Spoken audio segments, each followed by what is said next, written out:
నమస్తే. రాష్ట్రంలో వైపు పార్లమెంట్ ఎన్నికలకు సర్వం సిద్ధమవుతుంది. మరోవైపు ఫోన్ ట్యాపింగ్ ఇష్యూ, మరోవైపు కవిత లిక్కర్ స్కామ్ సంబంధించి ఇప్పటికే జైల్లో ఆమె ఊసలు లెక్కబెడుతున్నటువంటి పరిస్థితి. ఇక కొత్తగా మరో అంశం తెర మీదకి వచ్చేటువంటి ప్రయత్నం చేస్తుంది కాంగ్రెస్ పార్టీ సీనియర్ నాయకులు వి హనుమంతరావు గారు. ఏదైతే గతంలో దాదాపు 6 ఏళ్ల కిందట నయీం ఎన్కౌంటర్ ఏదైతే జరిగిందో, సో నయీం హత్య తర్వాత ఏం జరిగింది, నయీం ఆస్తులు డబ్బులు ఎటుపోయినాయి, సో ప్రభుత్వం మారింది, సో నయీం అంశాన్ని నయీం సంబంధించినటువంటి ఆస్తుల్ని మళ్ళీ తెర మీదకి తీసుకొచ్చే ప్రయత్నం చేస్తున్నట్టు తెలుస్తుంది. సో మాట్లాడదాం. కాంగ్రెస్ పార్టీ సీనియర్ నాయకులు మాజీ ఎంపీ వి హనుమంతరావు గారు. సార్ నమస్తే. సార్, ఎందుకు నయీం చనిపోయి దాదాపు 6.5 సంవత్సరాలు 7 సంవత్సరాలు దాదాపుగా దగ్గర వస్తుంది. ఈ తరుణంలో పార్లమెంట్ ఎన్నికల తరుణంలో నయీం అంశాన్ని మళ్ళీ ఎందుకు తెర మీదకి తీసుకురాబోతుంది? నయీం అంశం తేవడానికి వాళ్ళు ఏమంటున్నట్టే మేము అందరూ 10 ఏళ్ల పరిపాలనలో మేము నీతి నిజాయితీ పరులం, మేము ఏ తప్పు చేయలే, మేము అవినీతికి ఆమెడ దూరం అని అంటున్నాం.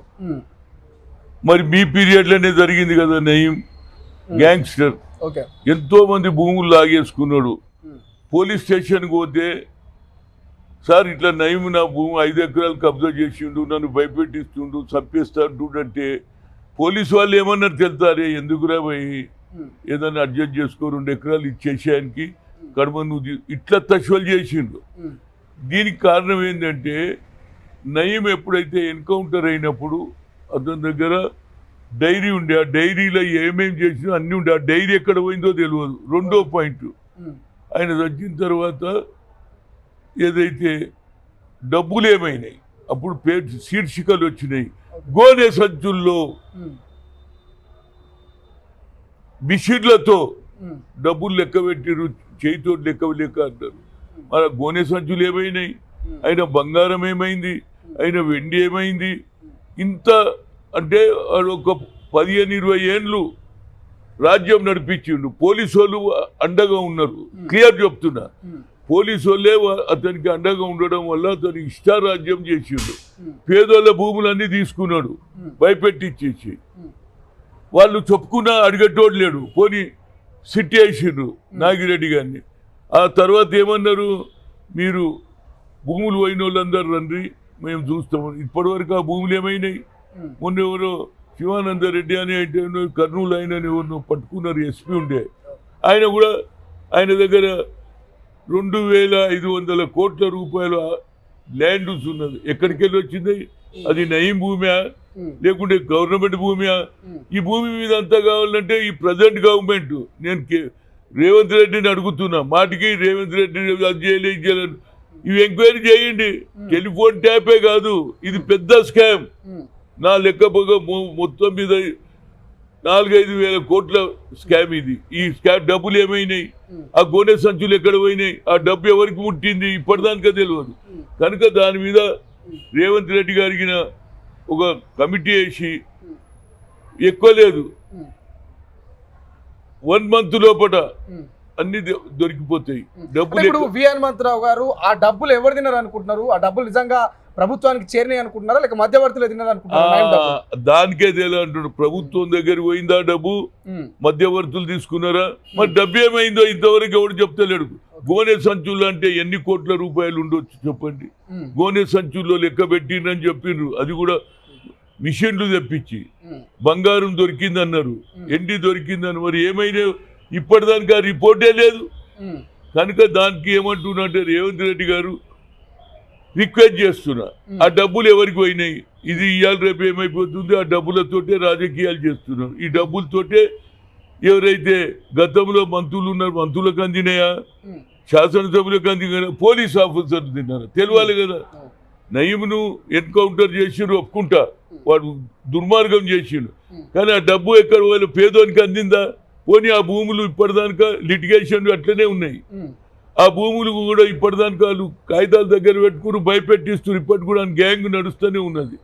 కనుక నా ఉద్దేశంలో అది చేస్తే మేము ఏం చేయలే, మా పాపం కాదు, మేము తినలే, అన్నిటికీ వాళ్ళు జవాబు చెప్తారు. మరి నయీం మీ పీరియడ్లోనే అయింది కదా. నయీంను ఎవరెవరు బెదిరించిండ్రు వాళ్ళ లెక్క కూడా తీయాలి కదా. నయీం బెదిరించిన వాళ్ళే కదా సీఎంను అప్రోచ్ అయితేనే ఆయన తర్వాత ఎన్కౌంటర్ చేయించాడు. మరి ఆ డబ్బు ఏమైందో నాకు ఇప్పటిదానికి అర్థం కాదు. కేవలం బాధితులకు అందించలేరంటారా? నయం సంబంధించిన బాధితులకు ఆ డబ్బులు ఆస్తులు పోలేవంటారా? బాధితులకు ఇప్పటిదానికి ఆ భూమి ఏమైంది? పేదోనికి భూమి దొరికిందా? వాడు 5 ఎకరాలు వచ్చినాయా? వాడు 3 ఎకరాలు వచ్చినాయా? అది కూడా తెలియకపోతే ఎట్లా? పేరుకే మేము చంపేసినాం. అరే పేదోడు పోలీస్ స్టేషన్లో పోయి అయ్యా మాకు అన్యాయం జరుగుతుంటే పోలీసు వాళ్ళే చెప్పబడ్డారు, నువ్వు పోయి తశ్వ చేసుకోరా, ఏదైనా ఇచ్చేసేయి, మా తోడు కాదు అన్నారా లేదా? It is a fact. వీడికెళ్ళి అర్థానికే నడిపించిండు ఆయన. రంగారెడ్డి నుంచి నల్గొండ వరకు నడిపించిండు. ఇంపార్టెంట్ భూములు కూడా పెద్ద పెద్ద బిజినెస్ మెన్లకు కూడా అటు 50 కోట్లు పంపి 10 కోట్లు పంపి అన్నడా లేదా? మరి 10 కోట్లు 50 కోట్లు ఏమైనాయి? కనుక దీని మీద ఏ ఆఫీసరు భుజంగరావు ఎవరెవరో పేర్లు చెప్తున్నారు, నాకు తెలియదు. అవన్నీ బయటికి రావాలంటే ఆయన ఒక కమిటీ వేసి ఎంక్వైరీ చేస్తే ఎక్కువ రోజులు కాదు, 1 month లోపల తెలిసిపోతుంది డబ్బులు ఎక్కడ పోయినాయి. దాని మీద ఎంక్వైరీ చేస్తే తెలుస్తుంది. పేదోని భూములు ఉన్నాయి చూడు, వాడు కూడా సంతోషపడతాడు. అబ్బా ఏదో రేవంత్ రెడ్డి గారు వచ్చిండ్రు, ఇన్నేళ్ల నుంచి ఎక్కడ పోయినా మాకు తొవ్వ దొరకలే, నా భూమి నాకు వచ్చిందని వాడు కూడా సంతోషపడతాడా లేదా? చెప్పలేకపోతున్నాడు. అరే చెప్తారు పోలీస్ స్టేషన్ మొత్తం కొడుకు. ఇప్పటికా గ్యాంగ్ ఉన్నది కదా అక్కడక్కడ, కొందరు చంపేసి కొందరు పారిపోయిండు. కానీ ఆ కాగితాలు పట్టుకొని కూడా ఇలా బిజినెస్ చేస్తున్నారు అంటున్నా. కానీ పూర్తి స్థాయిలో వి హనుమంతరావు గారికి ఎవరి మీద అనుమానం? గతంలో పనిచేసిన అధికారుల మీదనా, గత ప్రభుత్వం మీదనా, ఎవరి మీద అనుమానం ఉంది? అధికారులు ప్రభుత్వం ఇద్దరిని అంటున్నానండి. ఒకరిని ఎట్లంట? అధికారులు ఉంటే ఎవరు సెలవు తీసుకుంటారు? ప్రభుత్వ సెలవు ఉంటేనే చేస్తారు కదా. ఈవెన్ పోలీస్ స్టేషన్ పోతే కూడా అరే ఎందుకు రాబోయంతో నువ్వు కాంప్రమైజ్ గా అని చెప్పిండు. కానీ అప్లికేషన్ ఇస్తే తీసుకొని పోలీస్ స్టేషన్లు కూడా ఉన్నాయి. కనుక ఇది బాగా దీని మీద చేస్తే ఇప్పుడు అంటున్నారు టెలిఫోన్ ట్యాపింగ్ ఎందుకైంది? టెలిఫోన్ ట్యాపింగ్ రావడానికి కారణం ఒకటే, ఎవడెవడైతే భూముల మీద దందా చేస్తుండ్రో డబ్బులు ఏడున్నాయి పోలీసు వాళ్ళకి తెలిసింది. రియల్ ఎస్టేట్ బిజినెస్ లో ఉన్నాయి. ఎవడు బిల్డింగ్ కడుతున్నాడు, ఎవడు భూమి కొన్నాడు, ఈ భూమి ఎవరిదో మన తెలియాలి. నువ్వు ఆ భూమి చేసుకుని అగ్రిమెంట్ చేసుకున్నావట, నా సంగతి ఏంటి అన్న రోజులు కూడా ఉన్నాయి పోలీసులు. కనుక పేదవానికి న్యాయం జరగాలి. ఇప్పటి కూడా ఆ భూములు పోయిన వాళ్ళు తిరుగుతూ ఉన్నారు, దారి దొరకలేదు. ఎవరికి పోయినా మా చేతిలో ఏమి లేదు అంటున్నారు. మరి ఎక్కడికి పోవాలి? నాగిరెడ్డి ఎక్కడ పోయినా ఆయన రిటైర్డ్ అయినట్టు. మరి ఎవరున్నారు? అప్పుడు కమిషన్లు ఎవరు ఉన్నారు? అందరినీ ఎంక్వైరీ నామమాత్రానికి అప్పుడు సస్పెండ్ చేసిండ్రు.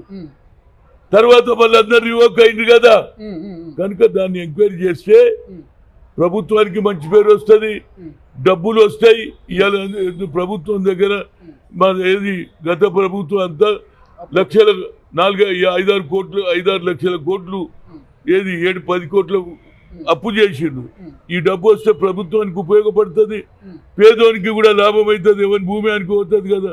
అదేవిధంగా ధరణి అన్నారు, ధరణిలో కూడా ఇలాంటి చిచ్చులన్నీ పోతాయి. కానీ నమ్మకం ఉన్నదా? ఒక సీనియర్ నాయకులుగా మీరు రాష్ట్ర ప్రభుత్వానికి ఒక సజెషన్ ఇస్తున్నారు, ఆ యొక్క కేసును మళ్ళీ తోగమంటున్నారు, దాని మీద ఒక ఎంక్వైరీ వేయమంటున్నారు. సో రేవంత్ రెడ్డి గారు దీన్ని సుమోటోగా తీసుకొని నిజంగా మరి దీనికి సంబంధించినటువంటి కేసు దీని మీద ఒక ఎంక్వైరీ చేస్తారంటారు, ఒక కమిటీ చేస్తారని నమ్మకం ఉన్నదా?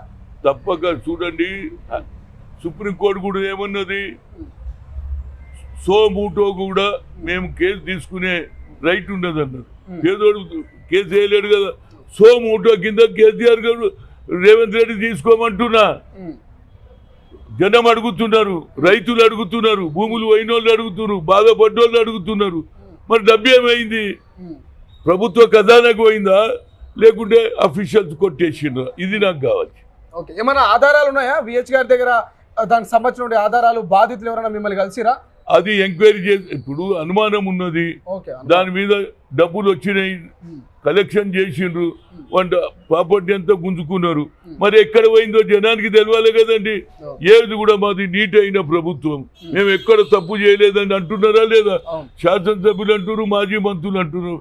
మరి ఎక్కడ పోయింది? అందరు నీతి మంత్రులే. మరి దేవుని కొలిసి ఎక్కడ పోయిందంటే ఎట్లా? అందరు పూజారులు అందరూ మేమంతా పూజ, మాకు సంబంధం. దేవునికి వేసిన గలకేసిన ఆభరణం ఎక్కడ పోయింది, ఆ గొలుసు ఎక్కడ పోయింది అని అడుగుతున్నా నేను. అదే అందరు నీతులుగా మాట్లాడుతున్నారు. అది బయటకు వస్తే ప్రభుత్వానికి మంచి పేరు వస్తుంది, పేదవానికి కూడా అరే నా భూమి ఇప్పించుండ్రా రేవంత్ రెడ్డి అని ఆయనకు కూడా పేరు వస్తుంది అనేది నా ఉద్దేశం. ఎప్పుడు కలవబోతున్నారు మరి ముఖ్యమంత్రి నేను లెటర్ రాస్తాను, పర్సనల్ గా ఇవ్వాలని చూస్తున్న మీటింగ్ ఈ 2-3 రోజులలో ఏది పార్లమెంట్ ఎన్నికలు కంటే ముందే నేను ఈ మీటింగ్లు ఇవ్వాలి. దీంట్లో బిజీ ఉన్నా రేపు ఎల్లుండో కలిసి ఆయనకు తప్పనిసరిగా పర్సనల్గా ఇస్తా, లేకుంటే లెటర్ ఇచ్చి మళ్ళీ ఒకసారి పర్సనల్ కూడా మాట్లాడతాను. ఇప్పుడు మీ ఫోన్ ట్యాపింగ్ అన్నారు, మీది ఎప్పుడైనా ఫోన్ ట్యాపింగ్ అయినా మీకు ఎవరైనా ధమ్కిలు ఇచ్చిన సందర్భాలు ఉన్నాయా? చూడండి, నాది ట్యాపింగ్ ఎందుకు కాదంటే నా దగ్గర ఉన్నది లేదు, ఏం లేదు. నా ట్యాపింగ్ చేసుకొని వేస్ట్ కదా. నేను సంపాదించాలంటే సగం హైదరాబాద్ నాది, అందరికి తెలుసు. హనుమంతన్న దగ్గర ఏం లేదు. నా ట్యాపింగ్ చేస్తా. నేను భూములలో లేను, రియల్ ఎస్టేట్లో లేను, ఏది నయం అటువంటి వాళ్ళతో సంబంధాలు లేవు. కనుక నా దగ్గర ఎవరు చేసేవానికి టైం వేస్ట్ కదా. అరే ఎవరు హనుమంతరాజు ఏం దాని దగ్గర ఏం దొరుకుతుంది అంటే అందుగురించి ఎవరు చేయలేదు అనేది నా ఉద్దేశం. కొందరు చేసిండ్రు, బిజినెస్ వాళ్ళు చేసిండ్రు, ఆఫీసర్ చేసిండ్రు, నాయకులకు చేసిండ్రు అని వాళ్ళే అంటున్నారు. ఎవరు చేసింది అనేది దీంతో పాటు అది కూడా చేస్తే రాష్ట్ర ప్రభుత్వానికి మంచి పేరు వస్తుంది అనేది నా ఉద్దేశం. సర్కార్ ఒక చిన్న మాట, ఇప్పటికీ 14 సీట్లు ప్రకటించిన కాంగ్రెస్ 3 సీట్లు ప్రకటించలేదు. హైదరాబాద్ మీద కొంత ఉత్కంఠ కనిపిస్తున్నది. కాంగ్రెస్ పార్టీ ఓవైసీకి అటు ఎంఐఎంకి సపోర్ట్ చేసే అవకాశం ఉందంటూ కొన్ని వార్తలు వస్తున్నాయి. మరోవైపు ఖమ్మం సీటు మీది ప్రధానంగా ఎందుకు విహెచ్కి ఇవ్వలేకపోతున్నది ఖమ్మంలో అనేది ఒక వార్తలు వస్తూ ఉన్నాయి. అది ఏమన్నా ఉండని, నేను 2019 నుంచి ప్రయత్నం చేస్తున్నాను. లాస్ట్ టైం నా పేరు కూడా పంపలే, అప్లికేషన్ ఇచ్చిన నేను, నాకు పంపలేదు. సరే ఎందుకు చేయలే? అప్పుడు ఉత్తమ్ కుమార్ రెడ్డి ఉండే, రేవంత్ మన ఎవరు బట్టి విక్రమార్క ఇద్దరే కదా అప్పుడు సిఎల్పి అండ్ జరగలేదు. ఇప్పుడు నేను ఆనాడు నుంచి కూడా నేను కంటిన్యూగా తిరుగుతూనే ఉన్నా. బట్టి ఎప్పుడు రమ్మంటే అప్పుడు పోయినా, ఆయన పీపుల్ మార్చ్లో పోయినా, రైతులతో ముఖాముఖి పోయినా, రేవంత్ రెడ్డి ప్రోగ్రాం పోయినా, ఎక్కడ కూడా నేను 2 ప్రోగ్రాంలు అటెండ్ అయినా. ఎందుకు? ఆ ప్రాంతంలో రాజీవ్ గాంధీ ఆలోచనను ఇంప్లిమెంట్ చేయాలి. గిరిజన ప్రాంతంలో పోయి మీరు ఎట్లా తింటారు, ఏం చేద్దని గిరిజనులను అడిగిండు. ఈ కుప్పలు ఎట్లేస్తారు, వర్షం పడితే ఎట్లా, ఈ బియ్యాన్ని ఏది వడ్లను ఎట్లా ఆపుతారని కూడా తెలుసుకున్నాడు. కనుక నాలో ఒక ఆవేదన ఉంది. ఆయన పేదవాళ్ళ గురించి కొట్లాడుతున్నాడు కాబట్టి ఆ పేదవాళ్ళకి ఏదైనా సాయం చేయాలి. నాకు మొన్న రాజ్యసభ సీటు కూడా నేను అడగలే, ఎందుకంటే ఆ ప్రాంతంలో పనిచేయాలని. అదేవిధంగా రైతులకు సంఖ్యలు వేస్తే, మిర్చి రైతులకు నేను ఒక్కొక్కరికి ₹1,00,000 ఇచ్చి వచ్చిన 10 మంది రైతులకు సంఖ్యలు వేస్తే. అదేవిధంగా ఒక ఫారెస్ట్ ఆఫీసర్ చంపేస్తే పోయి వాళ్ళ కుటుంబానికి 50,000 ఇచ్చిన. అదేవిధంగా హాజీపూర్లో 3 అమ్మాయిలను రేప్ చేస్తే 7 సార్లు పోయి ఆయనకి శ్రీనివాస్ రెడ్డికి పనిష్మెంట్ ఇప్పించిన. అంటే ఎక్కడ అన్యాయం జరిగితే అక్కడ పోతా. అందులో ఆ ప్రాంతంలో నేను మొదటి నుంచి పనిచేస్తున్నా.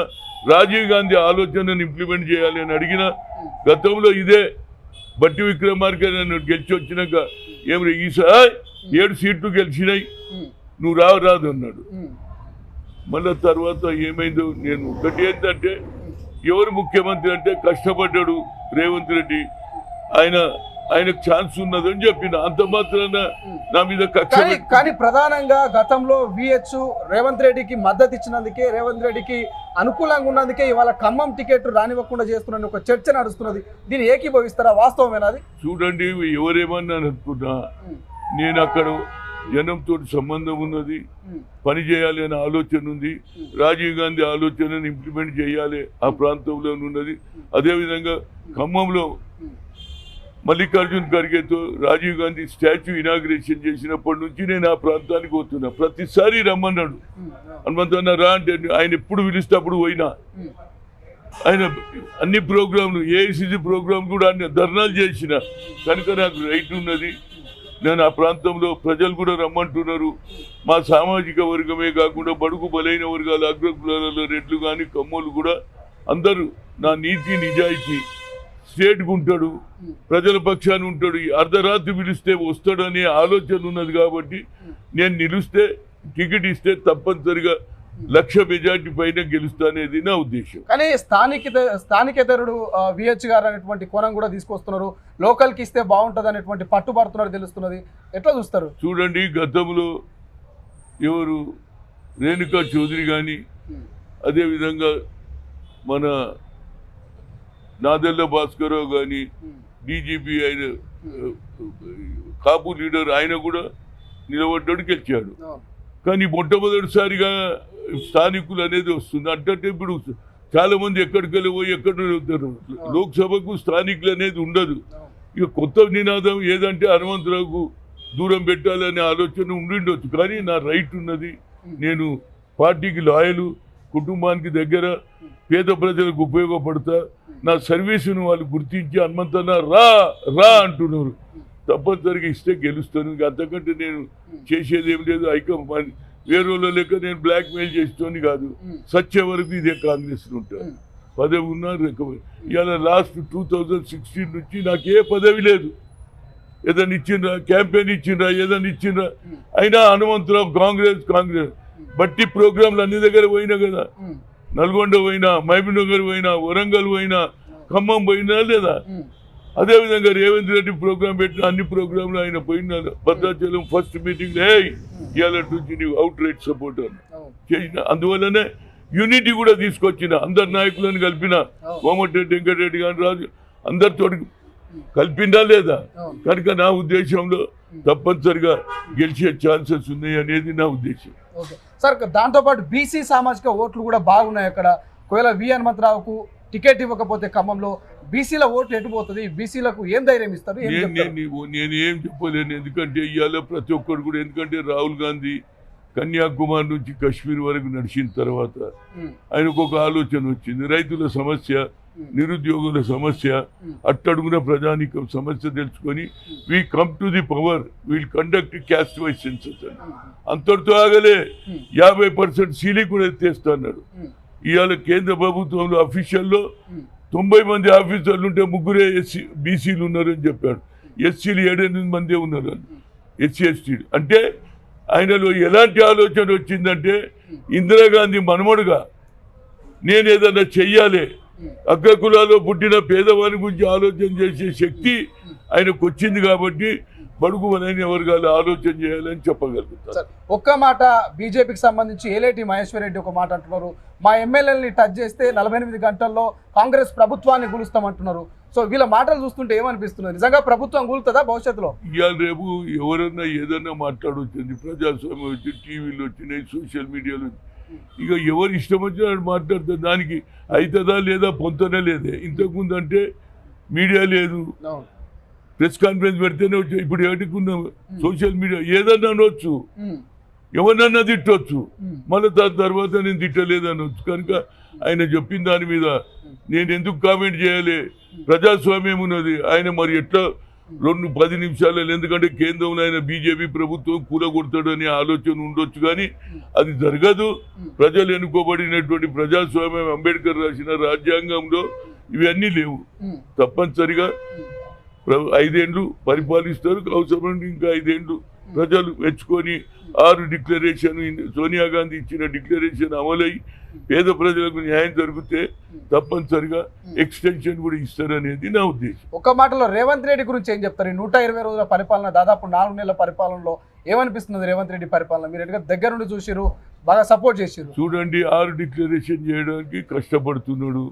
అదేవిధంగా రాహుల్ గాంధీ చెప్పినటువంటి క్యాస్ట్ వైజ్ సెన్సస్ కూడా ఏది క్యాబినెట్లో నిర్ణయం తీసుకున్నాడు, అసెంబ్లీలో బిల్లు కూడా పెట్టిండు, దానికి కూడా బడ్జెట్ కూడా కేటాయించింది. కనుక ఒక కమిట్మెంట్ ఉన్నది అనేది నా ఉద్దేశం. అదేవిధంగా ఆ డిక్లరేషన్ చేసే నోముతున్నది బాగానే. ఇప్పుడు ఎవరే కానీ ఒక 1-2 ఏళ్లలో తెలుస్తుంది. కానీ మళ్ళా కూడా ఈ 3 నెలల్లో 100 రోజుల పైననే ఉన్నాయన్నీ చేశాడు. బస్ ఫ్రీ కానీ, 200 ఎలక్ట్రిక్ పవర్ కానీ, అదేవిధంగా ఇవన్నీ కూడా చేస్తూ వస్తుండు. ఇక ముందు కూడా బాగా చేస్తాడు అనేది నా ఉద్దేశం. ఒక్క మాట, ఈ సికింద్రాబాద్ పార్లమెంట్కి సంబంధించి దానం నాగేందర్ను ఎంపీ అభ్యర్థిగా బరిలోకి దించారు. ఇవాళ విస్తృత స్థాయి సమావేశం ఉన్నది. మీ అభ్యర్థి గెలుస్తాడా? ఎందుకంటే అక్కడ కిషన్ రెడ్డి ఉన్నాడు, ఇంకా టీఆర్ఎస్ నుంచి కూడా బలమైనటువంటి నాయకులు ఉన్నారు. చూడండి, కిషన్ రెడ్డి ఉండని, నరేంద్ర మోడీ ఉండని, వాళ్ళు ఏం పని చేయలే, అన్ని అబద్ధాలు చెప్పారు. 2 కోట్ల ఉద్యోగాలు అన్నారు, 15 లక్షలు బ్లాక్ మనీ తెచ్చిస్తున్నారు, పబ్లిక్ సెక్టర్లను ప్రైవేట్ చేసి అందులో కూడా రిజర్వేషన్ లేకుండా చేసిండ్రు.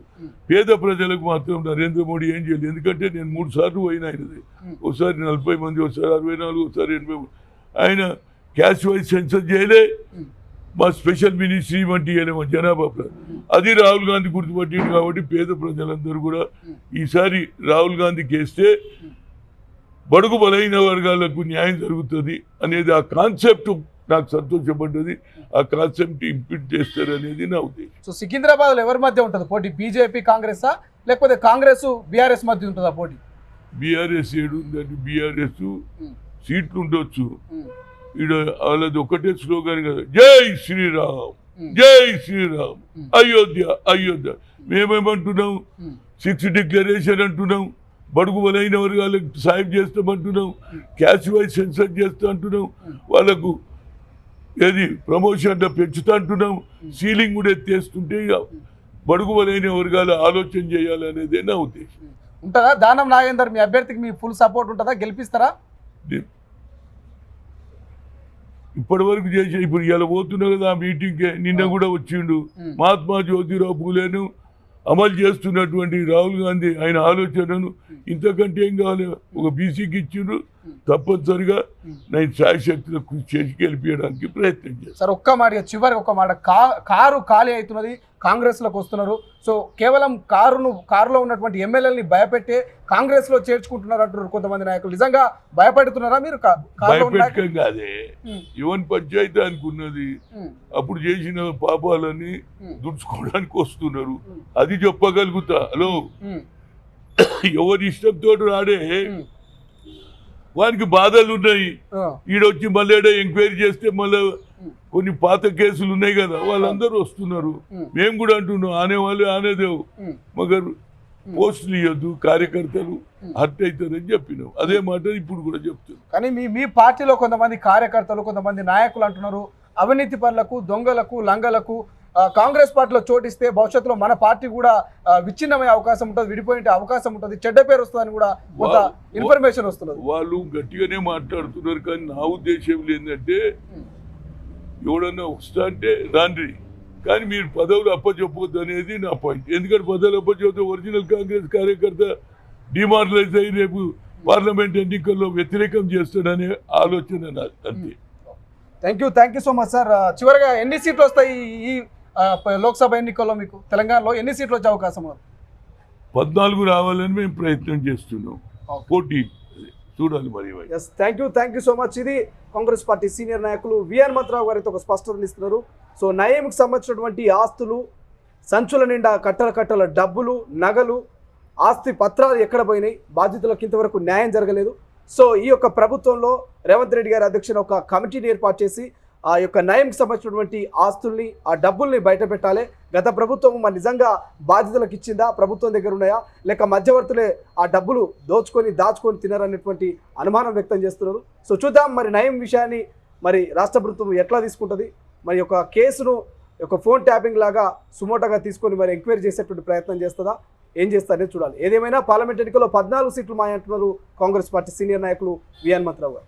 కెమెరా పర్సన్ అజయ్తో శ్రీశైలం, తొలి వెలుగు, హైదరాబాద్.